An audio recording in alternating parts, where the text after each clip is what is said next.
শুভ সকাল বন্ধুরা, কেমন আছো তোমরা সবাই? মম অ্যান্ড চিলড্রেন ব্লগে তোমাদের সকলকে স্বাগত জানিয়ে আজকের ব্লগটা শুরু করছি।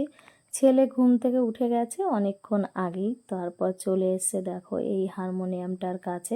তো এসে কি করছে, একটা স্কেচ পেন পেয়েছে, তো সেটা দিয়েই ও বসে বসে এই যে কালার করছে, মানে এর উপরে দাগ দিচ্ছে। তারপর যখন যা মন চায় তাই করে, ইচ্ছা হলে আবার একটু গানও করে নেয়, মানে ও মোটামুটি একটু বাজাতে পারে। ওটা খুলে দুই হাত দিয়ে বাজায়। আর এইদিকে মেয়ে ঘুম থেকে উঠেছে, তো ওর তো শরীরটা ভালো নেই, তাই এই যে বসে বসে টিভি দেখছে। তো এখন আমি আবার ওকে একটু ওষুধটা খেতে দেব। ওষুধ একদমই খেতে চায় না, কিন্তু এবারের ওষুধটা একটু নাকি খেতে ভালো, তাই একবারে দেখো এই যে খেয়ে নিল। না হলে আগে ওষুধ খাওয়াতে আমার ভীষণ কষ্ট হতো। আর এইদিকে আমার ছেলের কাণ্ড দেখো, এই যে ফ্রিজের এইটা টেনে ছিঁড়ে ফেলেছে। এতটা বদমাশ হয়েছে তা বলার না। হাতে তো নাগাল পায় না, চেয়ার এনে ওর উপর দাঁড়িয়ে এইসব বদমাশি করেছে। আর এইদিকে এই যে কিছু মাংস রেখে দিলাম, মানে এগুলো পুরো সলিড মাংস। আর এই যে বাদ বাকিগুলো আজকে রান্না করব। তো সলিডগুলো না পুরো রান্না করলে খেতে ভালো লাগে না, এই জন্য আমি এই যে ছোট্ট ছোট্ট করে কেটে রেখেছি।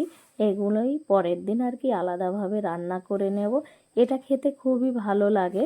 মাংসগুলো এইভাবে ছোট ছোট করে রান্না করলে খেতে ভালো লাগে দেখে আমার মেয়ের ভীষণ পছন্দ হয়। তাই আমি প্রায়ই আর কি যদি মাংস আনা হয়, তো সলিড মাংস থাকলে এইভাবে কেটে রেখে দিই, পরের দিন আর কি ওকে বানিয়ে দিই। এর মধ্যে না ঝোল দেওয়া যাবে না, একদম কষা কষা করে বানাতে হবে, তাহলে খেতে খুব সুন্দর লাগে। আর এইদিকে এই দেখো, আমি এই ফ্রিজটা এখন একটু পরিষ্কার করে নিচ্ছি, কারণ অনেক দিন বন্ধ ছিল ফ্রিজটা, তো বন্ধ থাকাতে ভেতরে না গন্ধ হয়ে গেছিলো। তো সেই কারণেই ভেতরে যেগুলো ছিল সব বের করে ভালোভাবে ধুয়ে রেখেছি। তারপরে এই যে আমি বাইরে মুছে নিচ্ছি ভালো করে। প্রচুর দাগ লেগে গেছে, কারণ ছেলে মেয়ে না সারাক্ষণ এই ফ্রিজটা খোলে আর বন্ধ করে। তা ওদের হাতে যে দাগ দুগ থাকে আর কি, নোংরা হাতে কখনো ধরে, তো সেই দাগগুলোই আর কি লেগে যায়। ওরা তো আর কখনো সেইভাবে হাত ধুয়ে ফ্রিজটা ধরে না। তো সেই কারণেই দেখো কিভাবে আমি ঘষে ঘষে তুলছি। বিশেষ করে আমার ছেলেই বেশি খোলে ফ্রিজটা। আর এই যে, তো এগুলো এখন আমি ভালো করে পরিষ্কার করে নেব। আজকে বেশি তো তেমন রান্না কিছুই নেই, শুধু মাংসটা বানালেই হবে আর ভাত। আসলে অন্য কিছু বানালে ছেলে মেয়ে একদম খেতে চায় না, তো সেই জন্যই আর কি শুধু মাংস আর ভাত বানাবো। এইদিকে মেয়ে গেছিলো ড্রয়িং ক্লাসে, তো দেখো চলে এসছে ড্রয়িং ক্লাস থেকে। তো এসে এই যে ব্যাগটা রেখে কাজে লেগে পড়েছে, বলছে মা তুমি পরিষ্কার করছো, দাও আমি আজকে একটু পরিষ্কার করি। তো আজকে প্রথম আমার মেয়ে এইগুলো করছে, দেখো মনে তো ওর ভীষণ আনন্দ হচ্ছে। আর বলছে আমি টিভিটা পরিষ্কার করি। টিভিটা আমার আগেই পরিষ্কার হয়ে গেছিলো। তারপর ফ্রিজটা দেখো, সব কিছু আমার পরিষ্কার করা, তার উপর দিয়েও পরিষ্কার করছে। যাই হোক, মন তো চাইছে করতে, তো আমি আর কিছু বললাম না। তো দেখো খুব সুন্দর করে পরিষ্কার করছে। এদিকে ড্রেসিং টেবিলটা পরিষ্কার করতে চলে এসে, আর এই আয়নাটা তো কখনোই পরিষ্কার থাকে না, কারণ ছেলে এতে তেল, কাজল, ক্রিম, মানে ওর হাতে যখন যেটা থাকে সেটাই না এর উপরে লাগিয়ে দেয়। তারপর পারলে যদি কালার পেন্সিল হাতে থাকে তখনও এটা এর উপর ঘষে দেয়। তো সেটাই। আর দেখো আমার মেয়ে কোথায় চড়েছে, এর উপরে উঠে আসলে হাতে পাচ্ছে না, তো সেই জন্য। আর এত স্প্রে করছে তা বলার মতন না, পুরোই কাপড়টা ভিজে গেছে, এতটা স্প্রে করেছে। খুব সুন্দর রৌদ্র উঠেছে, তাই বালিশগুলো আবার একটু রোদে দিয়ে দিলাম। আর দেখো মাংস কষানো কমপ্লিট, পুরো তেল ছেড়ে দিয়েছে, তো এগুলো খেতে খুবই ভালো লাগে। তো মেয়ে বলছে মা আমাকে এক পিস দাও, তো দেখো ওর জন্য এই যে বেড়ে নিচ্ছি। সত্যি কষানো মাংস খেতে খুবই ভালো লাগে, ঝোলের মাংস কিন্তু এত টেস্ট হয় না। তো মেয়ে বলছিল যে বেশি ঝোল দেবে না, একদম কষা কষা করে বানাবে। তো দেখো এই যে নিয়ে যাচ্ছি মেয়ের জন্য। মেয়ে অনেক কাজ করেছে তাই কষ্ট হয়ে গেছে, তাই বসে বসে দেখো টিভি দেখছে। আর আমি এই যে মাংসর বাটিটা ওর হাতে দিলাম। তো সঙ্গে তো ওর রিমোট চাই, মানে টিভি না চললে এদের আবার খেতে ভালো লাগে না। তাই এই যে টিভি চালিয়ে বসে এই যে টিভি দেখছে, আর এখন এই কষানো মাংসগুলো খাবে। তো ভীষণ গরম, তাই দেখো কিভাবে খাচ্ছে, মানে খেতে মন চাইছে কিন্তু খেতে পাচ্ছে না, এতটাই গরম। তাই ওপরের মশলাগুলো আঙুল দিয়ে একটু একটু করে চেটে খাচ্ছে। তো আমি আর লোভ সামলাতে পারলাম না, আমার জন্য এর মধ্যে এক পিস এনেছি। তো দেখো এখান থেকে এই যে আমিও বসে বসে খাওয়া শুরু করে দিলাম। তো খাওয়া তো কমপ্লিট, তারপরে এই যে চলে এসেছি, রান্নাও হয়ে গেছে, ঝোলটা একদমই প্রায় শুকিয়েই গেছে। তো আর শোকাবো না, বেশি শোকালে আবার মানে ঝোল কম হলে তো ভাত খাওয়া যাবে না। তো সেই জন্য এই যে গা মাখা নামিয়ে নিচ্ছি। তো তার মধ্যে দিয়ে দিলাম একটু গরম মশলা। মাংসটা খেতে খুব সুন্দর হয়েছিল। তো দুপুরের খাওয়া দাওয়া তো কমপ্লিট, এখন হলো বিকাল টাইম। তো আমরা যাব একটু ক্যান্টিনে। আর আমার মেয়ের কাণ্ড দেখো কি করছে, ব্যাগের মধ্যে পা দিয়ে কিভাবে ব্যাঙের মতন লাফাচ্ছে। আর ছোটোবেলায় খুব খেলতাম, তো আমরা তো বস্তার মধ্যে পা দিয়ে খেলতাম, এখনের বাচ্চারা তো আর এইসব কিছুই খেলে না।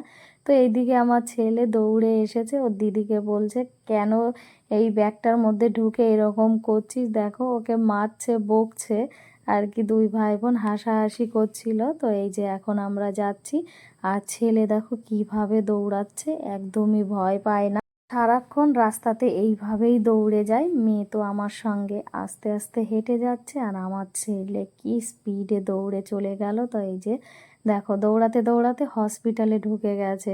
বললাম আমরা ক্যান্টিন যাব, ও সেটা না শুনে হসপিটালের মধ্যে ঢুকে গেছে।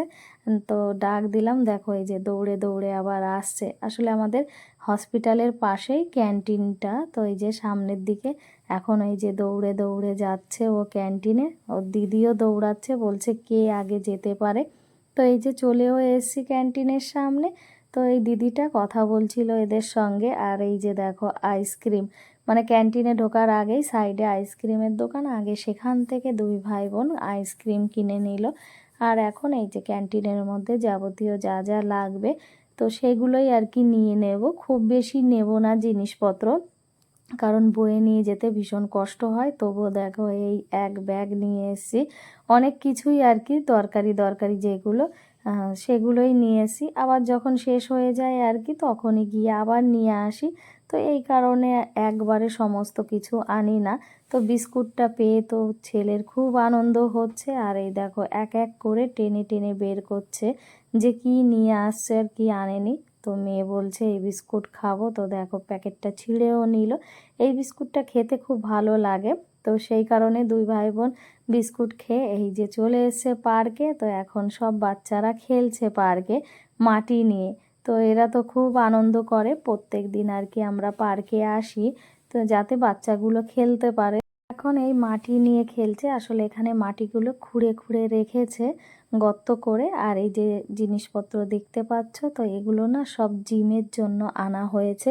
তো এখানে আর কি জিমে যা যা থাকে সেইগুলো এই মাঠে লাগাবে। আর এই দেখো এরাও হাঁটছে আমার বান্ধবীরা, আমার তো অতটা সুযোগ হয় না হাঁটার, কারণ ছেলের পেছন পেছন দৌড়াতে হয়, সেই জন্য যে কোথায় পড়ে গেল না কি করলো। এই দেখো আমার ছেলে হেঁটে হেঁটে বারবার এই দিক ওই দিক যায়, এই দেখো খেলছে, মানে ওর পেছনেই আমাকে সারাক্ষণ দৌড়াতে হয়, আমার আর আলাদা করে হাঁটা লাগে না। তো দেখো হাতে দুটো লাঠি পেয়েছে, তো সেই লাঠি নিয়েই আর কি মাটিগুলো খুঁজছে, কারণ অন্য স্লিপার খুঁজে পাচ্ছে না, কোথায় ফেলে রেখেছে এই মাঠের মধ্যে। তো সেটাই ও খুঁজছে, দেখো কিভাবে এই লাঠিটা দিয়ে। আসলে কদিন ধরেই দেখছি ছেলে যখনই পার্কে আসে তখনই ওর স্লিপারটা খুলে ফেলে, কারণ ও একদমই স্লিপার পরে হাঁটতে চায় না, আর ঘাসের মধ্যে দিয়ে হাঁটলে খুবই ভালো লাগে। তো দেখো ফাইনালি ও স্লিপারটা খুঁজে পেয়েছে, একদম মাঝখানে রেখেছিল মাঠের।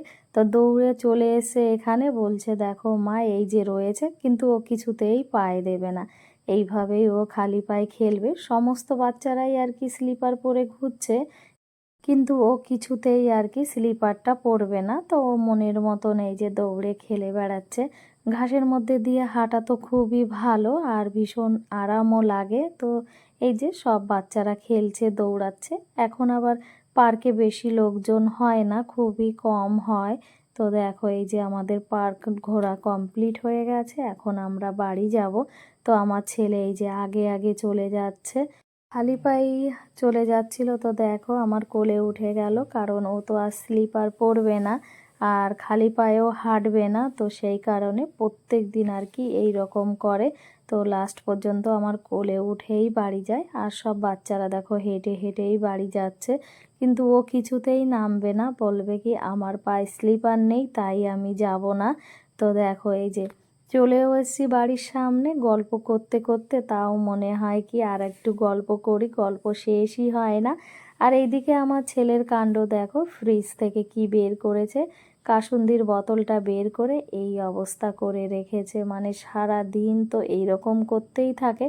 রান্নাঘরে কাজ করছিলাম আর ছেলে এই কাণ্ডটাই ঘটিয়েছে। এসে যখন জিজ্ঞেস করলাম যে এগুলো কে করেছে, তখন দেখো আঙুল তুলে বলছে যে দিদি করেছে, শুধু ওর দিদির দোষটাই দিচ্ছে বারবার।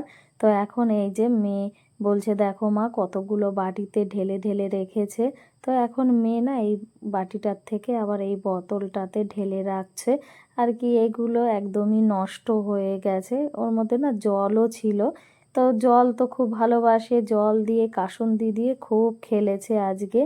তো আজকের ভিডিওটা এই পর্যন্তই। তোমাদের দেখে ভালো লাগলে একটা লাইক, শেয়ার, কমেন্টস আর সাবস্ক্রাইব করে দিও।